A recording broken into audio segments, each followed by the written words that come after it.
Hi, and welcome to UVN's Behind the Counter. In this episode, we're going to be talking about a current trend in comic books and also our coverage of comic book conventions coming up. Hi, and welcome back to UVN's Behind the Counter. I am your host, Michael Boroff.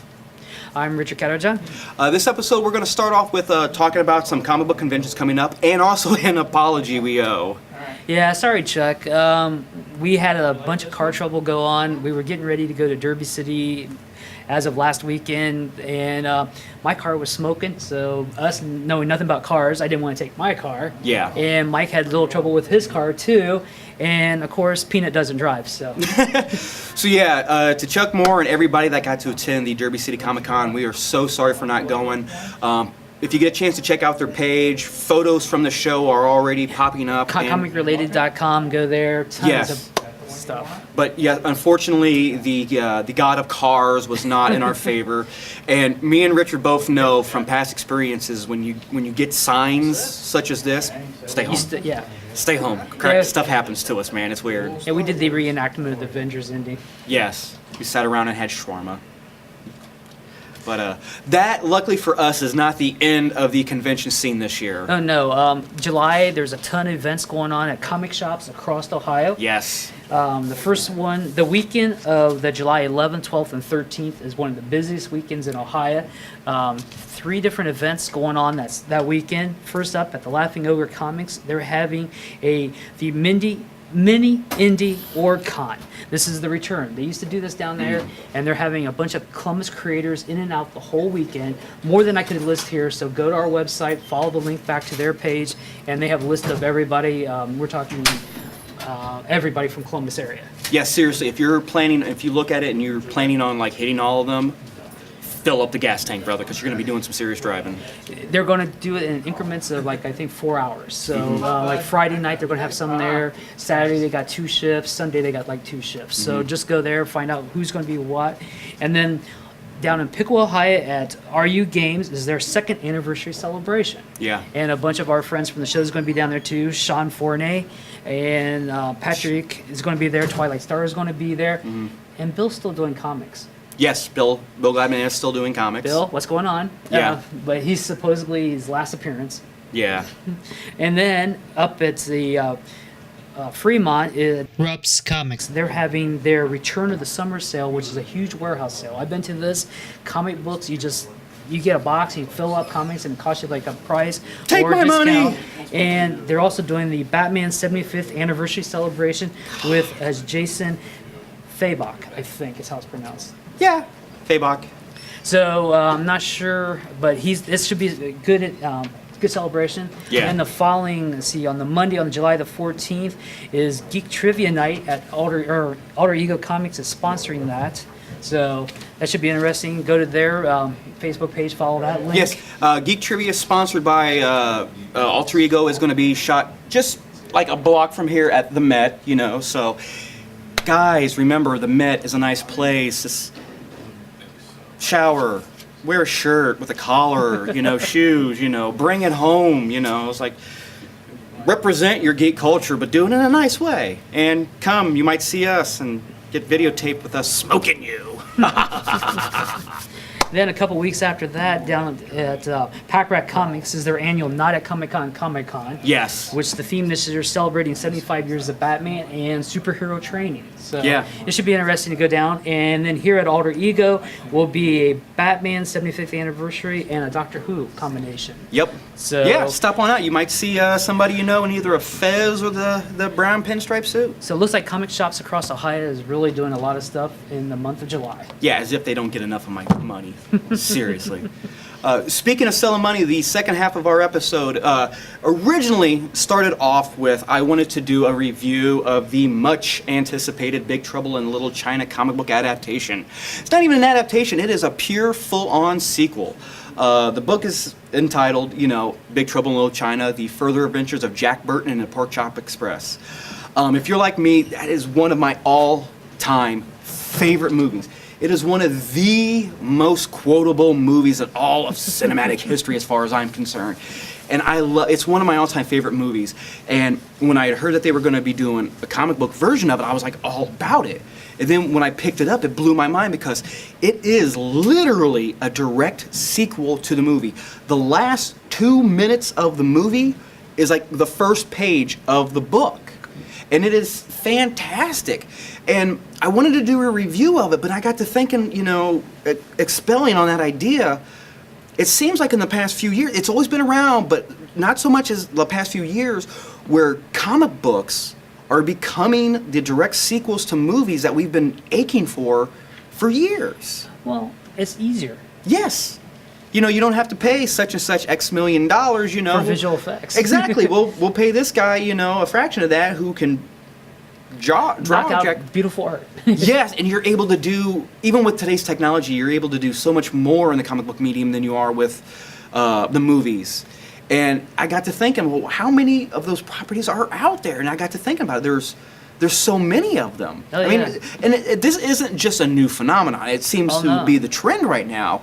But Rich can attest, this isn't something new. Yeah, I remember back in the day, Star Trek. I mean, Star Trek Gold Key had a bunch of books that was basically continuing adventures of the 5-year voyage. Right. They only had 3 on TV, and 2 more was filled up in the comic book world. Mm-hmm. And Star Wars has been going on at Marvel and then over Dark Horse. And Yeah. these are continuation of the original properties. They sort of became their own little universe, sort of, the Yeah. Star Wars world. But at the same time, they've always picked up afterwards and gone on. Indiana Jones has Yes. done that. There's been other books, but recently, like you said, Serenity. Oh, yes. You want to talk about a title that tugs on the heartstrings of geeks all over the world. It's when you bring up Firefly and Serenity. That's one of the few properties that didn't take off when it first started, but it collapsed onto the hearts of pop culture and has never let go. Granted, It was the original TV. the original TV show gained such popularity that something unprecedented happened. They made a movie about the continuation of the story. That's never happened before, Yeah, you that's know? Star Trek. Well, but you can't tell me they didn't plan that, though. No, that Well, was originally supposed to be a TV series. okay, then all it right. became a movie. Here we go. I admit I am wrong. So if you want to stump me on geek trivia, bring Because that. they had written a whole season of Star Trek, but it became the movie instead. Right. But yes, Serenity. In the past few years, there's been many versions of Serenity comic books,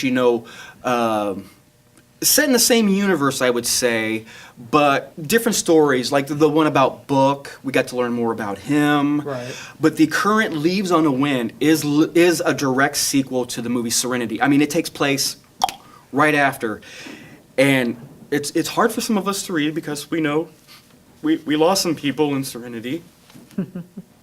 Miss you all. Just the title alone, Leaves on the Wind, just pulling at the heartstrings. But it's fantastic. You read it, and it's great when the creators, you can tell, are fans of the property because they put their heart into it. They do the research. And if you get a chance to, if you're a fan of Serenity, you've already read them by now, but if you haven't gotten to, check out Leaves on the Wind. It is phenomenal. And then in the Whedon tradition, Oh, they already yes. was doing it with Buffy. Yes! Buffy's like on season 10 now Yeah, in the comic book world. It's not just movies that are getting the sequel treatment. They're even doing TV shows. Buffy was one of the first ones to do it. It's like the fans want more. How can we do it? We can't continue the TV show because of issues. How do we do it? Comic books. It leads right off after the show ended. And Dark Horse has been good about this. Exactly. And not only that, one of my favorite was Smallville. I have every season of Smallville. Love it. It had its hills and ups and downs, but the show ended, and I heard that they were coming out with a comic book, and I got, great, same, no, direct sequel. It is the continuation of the show. It's literally entitled, Season 11. Wow. And it's great, but there's so many more out, like you said, Then you had even like TV series like Hogan's Heroes had its own comic for a while. What? Bewitched had its own comic, What? and then you had Scooby Doo, which was continued on, which was a cartoon. But, Yeah. But that's where you're saying, they take the properties, they bring it on, but nowadays it's more ties exactly with what's Yes. happened before. Yeah. Before you had it, but yet at the same time they were sort of like in their own little worlds or pockets Exactly. of universe, and now moving on to something a little better. Yes. Another great example is Army of Darkness. There has been, thankfully, just dozens of issues and books of the story of Ash Williams, in the Army of Darkness. Love them all. I mean, they've done some of the most bizarre tie-ins, Ash and the Reanimator was one of my favorites. But here recently, the title Ash and the Army of Darkness is a sequel to Army of Darkness. It is Army of Darkness 3 as far as I'm concerned. It still goes back and ties back into his original adventures in the Middle Ages with, King Henry and Sheila. Oh, if you're reading this book, Sheila. I'm no spoilers, but read the book. If you love Army of Darkness, God, even if you have never bought a comic book, go out and get this one because they really do. They read as sequels. Right. It's a good thing. There's money there to be made. So yes. they'll keep going on. If you can't make a movie, put it on paper, Exactly. And one of the last ones I want to talk about, because it is one of the ones that has done it the most brilliantly, is, again, Ghostbusters. Right. Ghostbusters has been in comic book form from the real Ghostbusters to the Filmation, which we won't talk about because it doesn't. But there's always been stories in the Slimer. yes, in the universe. But here recently, IDW has picked up the franchise, and again, direct sequel because it harkens back to the original two movie, movies, yeah. And it is one of the examples of how it can be done brilliantly. Because if you've picked up the comic book, you can tell that whoever not only writes it and illustrates it are deep-rooted fans because, one, they tie in so much with the movies with little Easter eggs, but the art, if it was ever about Ghostbusters, from the real Ghostbusters to the toys, it is so filled with Easter eggs. It's one of those books where you read it, you look at it, and you have to go back again and with a fine microscope. Oh, wait, that's that Flushing Monster toy in the background. What's that doing there for no reason? So yeah, that is one of the perfect examples, and it's a trend that I am very excited to see continue. I'm interested in seeing where they go because there is a lot of movies, Richard, and you feel the same way, that you always thought to yourself, I want to see more. I want that we were promised a sequel, we never got it. Let's get it on paper. And this is a perfect opportunity if you're watching this on the Facebook page. We want to ask you, what movie property that has yet to make it to a comic book would you like to see most?